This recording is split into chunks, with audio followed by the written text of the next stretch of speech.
Hey everyone, welcome to the Movie Throne. I'm your host, the one and only King freaking Kansas, here to bring you another TV season or series review your way. Yes, you can tell by the thumbnail, I am excited to do this one because I had the chance on my downtime to revisit this 76 episode series, roughly about 43 minutes, with the finale being an hour, which I was surprised to see that, but you know what? Well done. Every single minute, not wasted, in my personal opinion. What the hell am I talking? I'm talking about Friday Night Lights, written by Bill Berg, directed by several, directors, Bill Berg being one of them, as well. Let me get this right. Jeffrey Reiner and Michael Wiseman. A lot of well done episodes. In my particular opinion, guys, after watching and revisiting this series, I can say this is probably one of the best, well-produced, well-written, well-executed TV series that you'll ever feast your eyes on. And the cast and actors in this, phenomenal. Like, from the parents to the kids to the new cast that joins us in season 4 or 5, when a lot of the mainstays were exiting because, getting older and stuff and moving on to other things, graduation and shit. Can't be sticking around for whatever. With the new cast being introduced, with some of the actors, I was really surprised. But let me give you some of the actors that were in the original cast, if you want to say. Okay, so you got Kyle Chandler. He played the father. Connie Britton played Tammy Taylor, his wife. She was the guidance counselor / principal, and then back to guidance counselor and all that fun stuff. She was kind of like the glue of the family. You got Aimee Teegarden, who played their daughter Julie, who's the love interest of Matt Saracen, played by Zach Gilford. And I think the first couple of seasons were kind of focused around him. He's kind of like the guy who we lived through. He's like the normal guy, can't get the girl. He's kind of quiet, nerdy, and all that stuff. And he goes after Julie and eventually lands her. So you guys know this is a spoiler. So if you haven't seen the series, too bad, so sad. And trust me, I'm not going to go through every single detail. I'll be here for the hour or more longer if I had to talk about it, because trust me, you can talk about it for an hour. You got Brad Leland, who is the mouthy, loud entrepreneur. He plays Buddy Garrity. He owns the local car dealership. Then he owns a bar later on in the seasons. Trust me, he goes and talks to the boosters who collect monies to get scoreboards and all this shit. Whatever is related to football, he's involved in damn thing.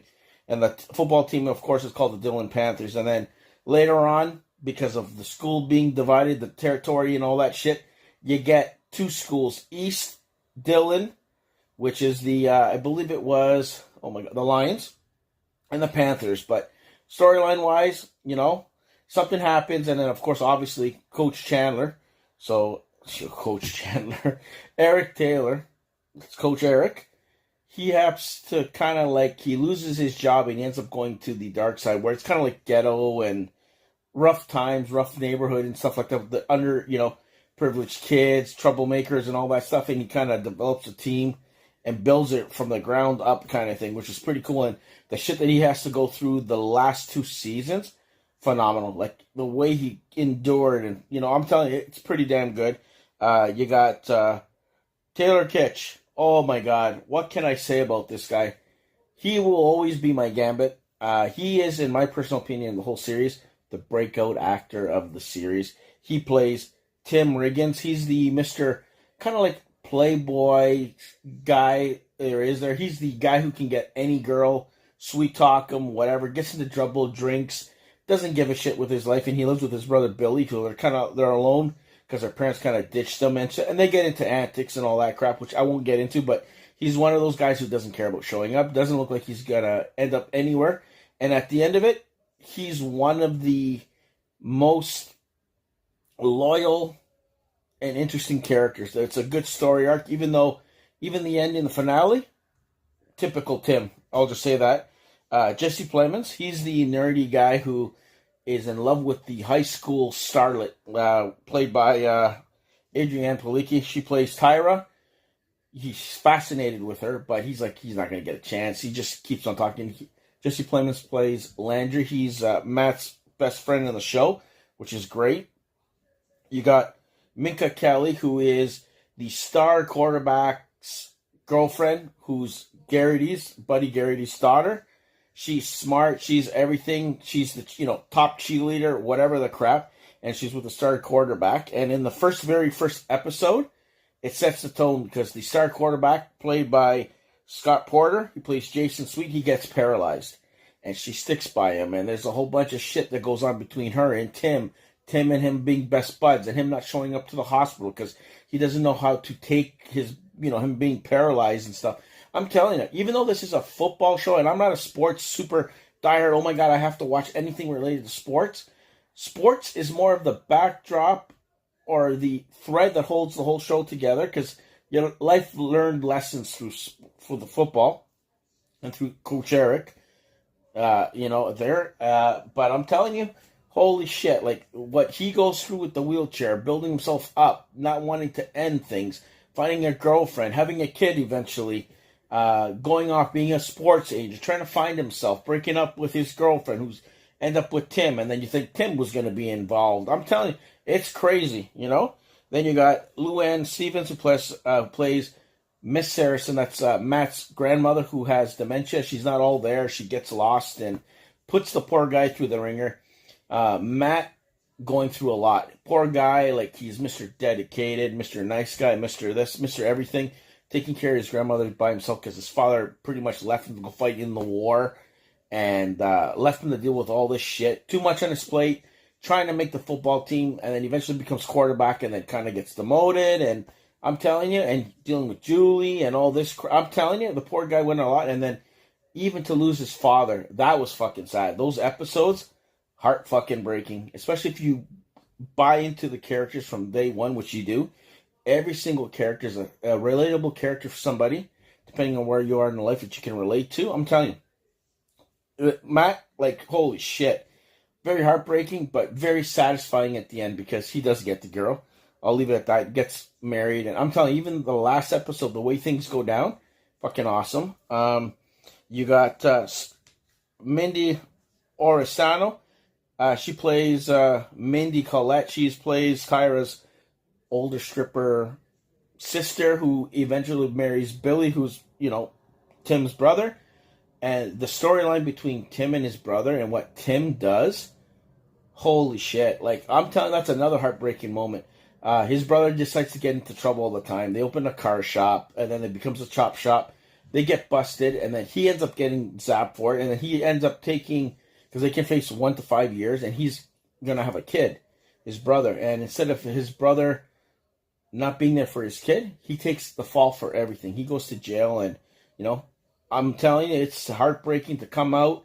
You got the coaches to vouch for him to get him out later on, and I'm telling you, wow. Like, that's what I have to say, wow. Even Buddy Garrity, cheating, and then getting caught, his family breaking up, going separate, and then his son coming later on to him because he's a problem child, pretty much, and him just losing his shit. Holy crap, the fights. I'm telling you, there's everything you needed into it, right? And, of course, you got Smash Williams. Mr. Running Back, unbelievable, placed by Gaius Charles. Fucking awesome. From his up and down, thinking he's all that, to being a mellowed down character, then settling for a school just to get in somewhere so he can get his mom a house. Like, I'm telling you, very sad, but, like, very satisfying because you can see little highlights here and there throughout the whole series. And then what went down with the coach. He wins his ring, and then after, there's the new guy who comes in town with the new quarterback. I guess JD McCoy and his father, Joe McCoy. Those two, holy shit. They do a number on Coach Eric, and the way they undermine him, and he doesn't want to play his kid. He wants to hang on to Matt, and there was that controversy, and then he pretty much steals a job and gets him kicked off and fired and shit like that. And then he's forced to take a job at the East, Dillon School, to become a coach there and build it from the right up. And there's like nasty fields, gangs, drugs, you name it, it works. And the way he meets these troubled kids, and he starts to turn things around. And after the first season, the second season, they start to get shit rolling, and they all believe into his system. And there's shit that goes down here and there. We get introduced to Michael B. Jordan's character. Believe it or not, I forgot Michael B. Jordan's in this thing. He plays Vince. He's another star quarterback, but a black star quarterback. And holy shit, his up and down. From his father being in jail, his mother being addicted to drugs and kind of get clean, and him trying to come up with money to put her in rehab after she had overdoses. I'm telling you, it's sad. And then you got the gangsters involved. And then his father gets out of jail. Him having beef with his father.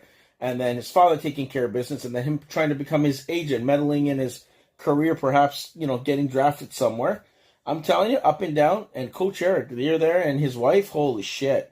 Then you got, of course, their daughter, Julie, going up and down and sleeping with a assistant at school, and then getting embarrassed and coming back, being called a slut. I'm telling you, there's a whole bunch of shit that you need, all in 76 episodes, and you get every single thing you need to, and more. Heartbreak, devastation, tornadoes. I'm telling you, you got it all in this, guys, okay? And then you got Matt Lauria. He plays Luke Cafferty. He's kind of like a cowboy. His parents are kind of like religious, and he knocks up a young lady played by, let's get her right, Dora Madison. She plays Becky, and that's who Tim meets up and tries to help her out, and ends up living in her trailer for the now with her mother, played by Alicia Witt, which was another surprise for me. I kind of forgot about that. And you're like, what the hell's going on there? And then they kind of sleep with together. He meets the daughter. She kind of has a thing for them, and then back and forth little thing there. Just wants to be friends and will have nothing to do with you. He wants to do the honorable thing. She's young. He's old. Not happening, right? And, everything works out there. Trust me, nothing stupid comes out of it. You also have, let's see here, Jurnee Smollett.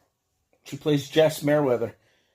She was, I guess, the daughter of a guy who opened up kind of like a barbecue franchise in East Dillon. And, oh my God, her father was like fucking super protective and like, you're not going to go near my thing. And it's kind of like, it was like a little mini love triangle between Michael B. Jordan's character, her, and Landry. It was fucking awesome, racial, this, that. And I'm telling you, it had everything. From music, trying to create a band, from her abandoning, being used, high school drama, whatever, adult drama, fighting between husband and wife, and compromise. I'm telling you, it has it all, guys. And, it was fucking good. And, from the very beginning to the very, very end, awesome. Like, I enjoyed it. I think I watched all 76 episodes in 5 days, I want to say. And they're 43 minutes each, And I think the first 3 seasons were 18, maybe 20 episodes each. And then the last 2 or 3 were 13 episodes, which I was like, holy shit. And even then, I wasn't bored once. I think out of the whole 76 episodes, there might have been maybe 5 or 6 episodes were like, whatever, right? But the rest grabs you. And you got to watch it from episode to episode because it's build up of thing. It's continuous right through from the beginning right to the finale. The finale was good because there was a conflict between Coach Eric and his wife, man. She got a promotion at some university, and they wanted him to stay when they were going to merge the teams back together at the end of it. And he wanted still to be coach, and you know what? For once, he put his wife's need, because she did it for 18 years, and you think right up to the moment, he's just, F it. So they ended up going to Philadelphia, kind of thing. But it's like I said, Julie and Matt got together, which is great. Tim, he got out of his funk, bought a piece of land there. He's going to build on there. Got Tyra, who came back, who may or may not be with him, which is kind of interesting, which is okay. But everybody did their own thing. You had his brother, now expecting twins. So he stuck around. He's going to go to Alaska when he came out of jail, kind of thing. But all the story arcs were properly done, well written, well executed, guys. But I would highly recommend, if you haven't seen Friday Night Lights, watch it. I bought the damn thing, and I got it for steal. $30, man, on Amazon. You can't go wrong. One of the good things I got on Amazon compared to some other shit surprises. But whatever. That's another story to me to conquer and deal with, guys. But I highly recommend you guys check out Friday Night Lights. Probably one of the best sports written, produced, acted series of all time, in my personal opinion. And if something just happened, oh my God, 13 years ago, believe it or not, but it feels like it can be taking place right now with all the shit that's going on, politically and with people and going bonkers and shit, So there you go, guys. That's my official Friday Night Lights series or complete series review. I hope you guys liked it. Like, share, and subscribe. check out my other TV series review, that 70s show that I did. Yes, that 70s show. The Acolyte. You got The Boys finale. You know the drill, guys. Go check it out for yourselves. House of the Dragon, which I do weekly until that's going to be done. And I'm going to be taking it a little bit easier, guys, in the month of August. I'm going to enjoy my summer, get back on my feet, and bring you more content in the fall, for the most part, on a steady, consistent basis. You're still going to get some more. Don't worry. King's not disappearing yet. There's Deadpool next weekend. I can't wait to check that out in theaters and bring it your way on Saturday, because I'm going to go see it Saturday, come out of the theater, and bring it your way. Anyways, King is rambling. Stay off the King's throne. Check out Friday Night Lights. Let me know in the comment section what your thoughts, what you guys thought about it. You agree? Did you like it? Did you watch it? Either way, let the King know. So until next time, be the hell good. Stay off this King's throne. And I'll see you where? Right here on YouTube land. Take it easy, guys. And definitely be the hell good.